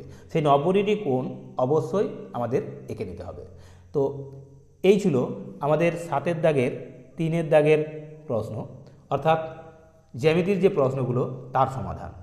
এবার চলো তোমরা বাকি যে অংশগুলো রয়েছে সেটা আমরা বোর্ডেতে তোমাদের করে দিচ্ছি, সেখানে তোমরা দেখে নাও কিভাবে আমরা বাকি প্রশ্নগুলোর সমাধান তুলে ধরেছি, এবং সম্পূর্ণ ভিডিওটা দেখতে থাকো। তো চলো এবার আমরা চলে যাব বোর্ডেতে। তোমরা জ্যামিতির অংশগুলো ভালোভাবে বুঝে গেছো। এবার দেখো 8 দাগের প্রশ্ন। 8 দাগের প্রশ্নে কি রয়েছে দেখো। 8 দাগের প্রশ্ন এখানে বলা আছে যে নিচের প্রশ্নটির উত্তর দাও। একটি প্রশ্ন এখানে রয়েছে, নিচে ছাত্রছাত্রীদের ওজন কিগ্রাতে দেওয়া আছে। এই তথ্য থেকে নিচের টেবিলটিকে পূরণ করতে বলা রয়েছে। তো টেবিলে কি কি লেখা রয়েছে, এখানে আছে ওজন, এখানে রয়েছে ট্যালি মার্ক, আর তারপর রয়েছে ছাত্রছাত্রীর সংখ্যা, ছাত্রীর সংখ্যা, এগুলো আছে। তো প্রথমে এখানে দেওয়া রয়েছে কি না, যে ওজনগুলো দেওয়া রয়েছে সেটা হলো 40, 30, 45, 32, 40, 30, 30, 45, 55, 50, 30, 40, 40, 50, 45, 30, 32, 40, 30, 30। তো আমরা প্রথমে এই 30 কিগ্রা ওজন রয়েছে এমন ছাত্র, এই ছাত্রী কজন সেই সংখ্যাটা আমরা গুনে নেব। সেই সংখ্যাটা হলো 30 আছে 1, 2, 3, 4, 5টা 6টা 7টা, মানে 7 জন। এই 7কে আমরা রোমান সংখ্যায় টেলিমার্কের লিখব কিভাবে না, এইভাবে রোমান সংখ্যায় না, আমরা টেলিমার্কে লিখব যখন, তখন 5টা তো, তাহলে কি করব আমরা এই 4টে দাগ দিয়ে আমরা একে বেঁধে নেব, তাহলে 5টা আর আলাদাভাবে লিখব 2টো, মোট হলো 7টা। এটা হলো 30। এবার রয়েছে কি 32। 32 কিগ্রা ওজনের ছাত্রীর সংখ্যা কতজন আছে? 32 আছে, একটা 2টো, অর্থাৎ 2 জন আছে, তাহলে এখানে 2 লিখব আর এখানে 2টো দাগ দেব, তাহলেই হয়ে যাবে, টেলিমার্কের ঘরটিও পূরণ হয়ে যাবে। এবার আমরা চলে যাব 32-এর পরে রয়েছে কি তার চেয়ে যে বড় সংখ্যা, সেটা হলো 40। এবার লিখব এখানে 40। তাহলে 40 কিগ্রা ওজনের ছাত্রীর সংখ্যা কত? 40 কিগ্রা ওজনের ছাত্রী সংখ্যা হবে 1 জন, 2 জন, 3 জন, 4 জন, 5 জন, মোট 5 জন হবে। তাহলে এখানে লিখব আমরা 5 আর এখানে লিখব আমরা 4টে দাড়ি দিয়ে বেঁধে নেব, অর্থাৎ 5 নম্বর দাগ। এইভাবে আমরা 5 জনকে চিহ্নিত করব। এবার রয়েছে 42। 42 কিগ্রা ওজনের ছাত্রী সংখ্যা কজন আছে? 42 কিগ্রা ওজনের ছাত্রী সংখ্যা হবে, এখানে আছে 42 কিগ্রা ওজনের কোনো ছাত্রী নেই, তাহলে আছে কত না 45 কিগ্রা ওজনের, তাহলে এখানে দেখব আমরা 45। 45 কিগ্রা ওজনের ছাত্রী সংখ্যা হবে 1 জন, 2 জন, 3 জন, 3 জন আছে, তাহলে এখানে লিখব 3 আর এখানে লিখব আমরা 3টে দাগ। এবার রয়েছে 50 কিগ্রা। 50 কিগ্রা ওজনের ছাত্রী সংখ্যা কজন আছে? না এক্ষেত্রে রয়েছে 1 জন, 2 জন, 2 জন আছে, তাহলে এখানে লিখব 2 আর এখানে লিখব 2টো দাগ। এবার 55 কিগ্রা। 55 কিগ্রা ওজনের ছাত্রী সংখ্যা হবে কজন? এক্ষেত্রে আছে 1 জন, 1 জন, তাহলে এখানে লিখব আমরা 1, এখানে লিখব আমরা একটা দাগ, এখানে 1 এবং একটা দাগ। তাহলে কতজন হলো? 7 2 9, 9 5 14, 14 আর 3 17, 17 আর 2 হবে 19, 19 আর 1 20। ছিল কতজন না বলা ছিল নিচে ছাত্রছাত্রীদের ওজনের একটা তথ্যচিত্র দেওয়া ছিল, মোট কতজনের? নিশ্চয়ই 20 জনের। আমরা এবার সংখ্যাগুলো গুনে নেব বা ওজনগুলো, 1টা 2টো 3টে 4টে 5টা 6টা 7টা 8টা 9টা 10টা 11টা 12টা 13টা 14টা 15টা 16টা 17টা 18টা 19টা 20টা। তাহলে এই হলো আমাদের 20 জন ছাত্রীর টেলিমার্ক সহ তাদের ওজনের একটা চিত্র, তথ্যচিত্র আমরা তুলে ধরলাম, যেখানে 30 কেজি ওজনের ছাত্রী ছিল 7 জন, সেই 7 জনকে আমরা টেলিমার্কের মাধ্যমে প্রকাশ করেছি। আবার 32 কিগ্রা ওজনের ছিল 2 জন, সেটিকেও আমরা টেলিমার্কের মাধ্যমে প্রকাশ করেছি। 40 কিগ্রা ওজনের ছিল 5 জন, সেটিও প্রকাশ করেছি। 45 কিগ্রা ওজনের ছিল 3 জন, সেটিও প্রকাশ করেছি। আর 50 কিগ্রা ওজনের ছিল 2 জন, তাও প্রকাশ করেছি। আর একজন ছিল 55 কিগ্রা, সেই একটি দাগ দিয়ে প্রকাশ করেছি। তো এই হলো আমাদের 8 দাগের যে টেলিমার্কের তথ্যচিত্র, সেটি আমরা সম্পন্ন করলাম। এবার আমরা চলে যাব বাকি যে 2টো প্রশ্ন রয়েছে 9 দাগের, সেই 2টো প্রশ্নের সমাধানে। তাহলেই আমাদের 70 নম্বর সম্পন্ন হয়ে যাবে, আর তোমাদেরও এই ভিডিওটা দেখে সার্থকতা হবে। আমাদের এই সার্থকতা তখনই যখন তোমরা এই সম্পূর্ণ ভিডিওটা দেখে সম্পূর্ণরূপে এই ভিডিওটার অঙ্কগুলো আবার নিজেরা করতে পারবে। আমরা যদি কোনো জায়গায় তোমাদের মিস করে থাকি কোনো কিছু বোঝাতে, অবশ্যই কমেন্ট বক্সে জানাবে, আমরা তুরন্ত সেটাকে আমরা তোমাদের সম্পন্ন করে দেবো। তো চলো এবার আমরা চলে যাব বাকি প্রশ্নগুলো। 9 দাগের প্রশ্ন। 9 দাগের প্রশ্নে কি রয়েছে? যে কোনো একটি প্রশ্নের উত্তর দাও। এখানে রয়েছে 1 দাগে, দেখো 1 দাগের প্রশ্ন, সেখানে বলা আছে গত শনিবার তোমাদের বিদ্যালয়ের ছাত্রীদের উপস্থিতি নিচে দেওয়া হলো। এখানে শ্রেণীবিভাগ 5ম শ্রেণীর ক, 6ষ্ঠ শ্রেণীর ক, 7ম শ্রেণীর ক আর 8ম শ্রেণীর ক। ছাত্রী সংখ্যা দেওয়া রয়েছে পঞ্চম শ্রেণীতে 60 জন, ষষ্ঠ শ্রেণীতে 50 জন, সপ্তম শ্রেণীতে 55 জন, আর অষ্টম শ্রেণীতে 5 জন। তো দেখো এটাকে আমরা কিভাবে দেখাবো, আমরা অঙ্কটাকে এইভাবে সমাধান করব। এখানে লিখব আমরা পঞ্চম শ্রেণী, এটা হলো শ্রেণী, এটা হলো শ্রেণী, এখানে শ্রেণী লিখব। যেমন এখানে হলো পঞ্চম, পঞ্চম, এখানে হলো ষষ্ঠ, এখানে হলো সপ্তম, আর এখানে হলো অষ্টম, অষ্টম। এই হলো চারটি ক্লাস। এবার আমরা এদেরকে তুলে ধরব। এখানে যেটা দেবো সেটা হলো কি না ছাত্রীর সংখ্যা।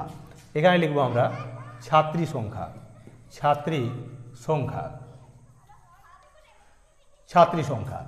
তাহলে কি আছে, পঞ্চম শ্রেণীর বলা রয়েছে, আমরা এখানে এক একটাকে যদি 5 করে ধরি তাহলে এটা হবে 0, এখানে 5, এটা হবে 10, এটা হবে 15, এটা হবে 20, এটা হবে 25, এটা হবে 30, এটা হবে 35, এটা হবে 40, এটা হবে 45, এটা হবে 50, এটা হবে 55, এটা হবে 60, এটা হবে 65, এটা হবে 70। তো এইভাবে আমরা রেখাঙ্কিত করে নেব। এবার রয়েছে কি না পঞ্চম শ্রেণীর হচ্ছে 60 জন ছাত্রী, তাহলে 60 জন মানে এটা হলো 1, 2, 3, এভাবে লিখতে পারি বা এভাবে লিখতে পারি আমরা। এটা হবে 5, এটা হবে 10, এটা হবে 15, এটা 20, এটা 25, এটা হবে 30, এটা হবে 35, এটা হবে 40, এটা হবে 45, এটা হবে 50, এটা হবে 55, এটা হবে 60, এটা হবে 65, এটা হবে 70। তো এইভাবে আছে।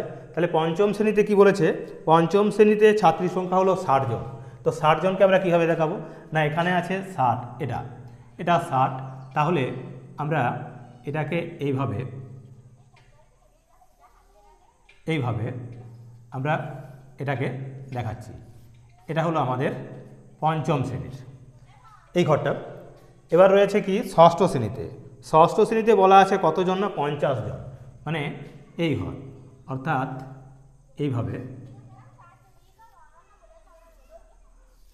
এটা হলো আমাদের ষষ্ঠ শ্রেণী, ষষ্ঠ শ্রেণী। এবার তার মানে এটা হলো কত না, এটা হলো 60, এটা হলো 50 জন, আর সপ্তম শ্রেণীতে বলা আছে কত 55 জন, মানে এখানে যাবে 55 জন।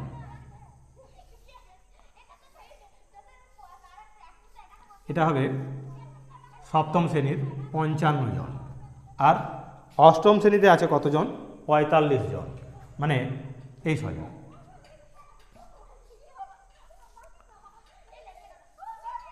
এটা হবে কি না অষ্টম শ্রেণীর 45 জন।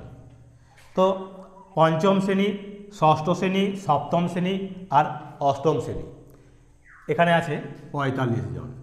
আমরা এখানে কিভাবে রেখাঙ্কিত করলাম, এটাকে এখানে লিখে দেব যে এক ঘর, এক একক, এক একক সমান, এক একক সমান কত না 5 জন, 5 জন ছাত্রী, 5 জন ছাত্রী। এইভাবে আমরা একে রেখাঙ্কিত করেছি।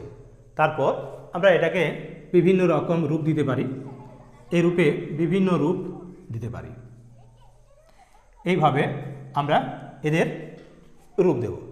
তো এই গেল আমাদের 9 দাগের যে একের অঙ্কটি, অর্থাৎ এই স্তম্ভচিত্র, এই স্তম্ভচিত্রের মাধ্যমে আমরা এই তথ্যগুলো তুলে ধরলাম। তো এবার চলো এই অংশটা মুছে নিয়ে আমরা এই পর্বের শেষ অঙ্কটি করে দিলেই আমাদের 70 নম্বর প্রশ্নপত্রের সমাধান সম্পন্ন হয়ে যাবে। তো চলো বাকি প্রশ্নটির সমাধান দ্রুত করে দেব। দেখো এই পর্বের শেষ অঙ্ক অর্থাৎ 2-এর দাগের প্রশ্ন, 9-এর 2-এর দাগের প্রশ্ন কি রয়েছে না, পূজার জবা গাছে সোমবার থেকে বৃহস্পতিবার পর্যন্ত ফোটা জবা ফুলের সংখ্যার তালিকা দেওয়া হলো। সেখানে বার হিসাবে দেওয়া আছে সোমবার দিন, ফুলের সংখ্যা দেওয়া আছে 10টি, মঙ্গলবার দিন 6টি, বুধবার দিন 7টি, বৃহস্পতিবার দেওয়া আছে 5টি। তো আমরা কীভাবে লিখব এটা, ঠিক আগের অঙ্কটির মতোই এভাবেই আমরা লিখব। এখানে বারগুলি লিখব, আর এখানে ফুলের সংখ্যা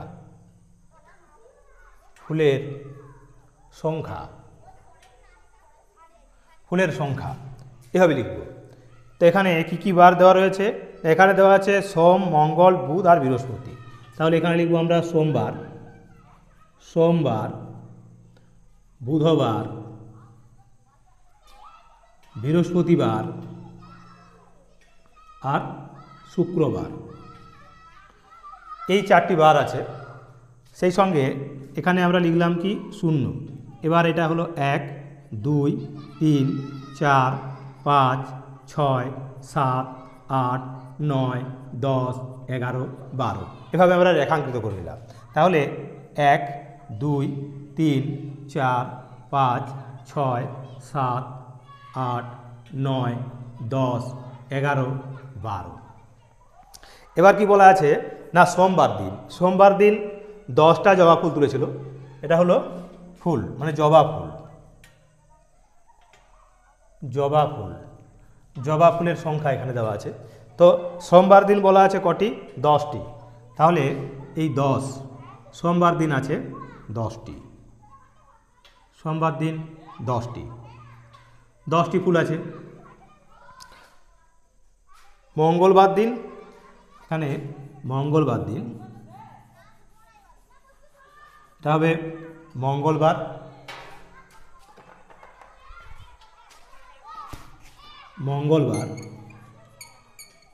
এটা হবে বুধবার, আর এটা হবে বৃহস্পতিবার। তাহলে মঙ্গলবার দিন কত আছে, মঙ্গলবার দিন বলা আছে 6টি। তার মানে এখান থেকে আমরা এই হলো 6, মঙ্গলবার দিন 6টি। বুধবার দিন আছে 7টি, তাহলে বুধবার দিন আছে 7টি। আর বৃহস্পতিবার দিনে রইল কটি না 5টি, অর্থাৎ এটা হবে বৃহস্পতিবার দিন। তাহলে এখানে হবে 5, এখানে হবে 7, এখানে হবে 6 আর এটা হবে 10। তাহলে এইভাবে আমরা এদেরকে চিহ্নিত করে দিলাম।